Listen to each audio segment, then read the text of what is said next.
Samantala, ilang turista piniling magbagong taon sa Baguio City. Makibalita tayo live kay Claire Lacanilaw ng GMA Regional TV, One North Central Luzon. Claire, Happy New Year! Chris, masayang inabangan ng mga kapuso ang New Year's countdown na sinabayan pa ng makulay na fireworks display dito sa lungsod ng Pino. Sa Baguio City, piniling mamasyal ng ilang mag-anak para sa selebrasyon ng bagong taon.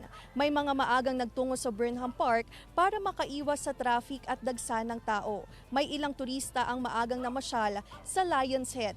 Hindi raw kumpleto ang kanilang pamamasyal sa Baguio City kung hindi makakapamasyal sa pamosong Lion's Head. Samantala, pasado alas 11 kagabi nang matapos ang misa para sa New Year's Day sa St. Joseph Parish sa Baguio City. Dito muna dumagsa ang mga tao bago nagpunta sa Burnham Park upang masaksihan ang magarbong fireworks display ng lungsod. Excited na inabangan ng mga kapuso ang makulay na fireworks display na nagningning sa kalangitan. Namangha at tuwang-tuwa ang mga manonood na sumabay pa sa indak ng sayawan sa football grounds ng Burnham Park. Ayon sa tala ng PNP, umabot sa mahigit 10,000 na katao ang nakisaya at inabangan ang fireworks display para sa New Year's countdown. Chris, as of 5 a.m. umabot sa 17 degrees Celsius ang temperatura dito sa Baguio City at as of 7 a.m. dagsana ang mga turista dito sa Burnham Park sa Baguio City.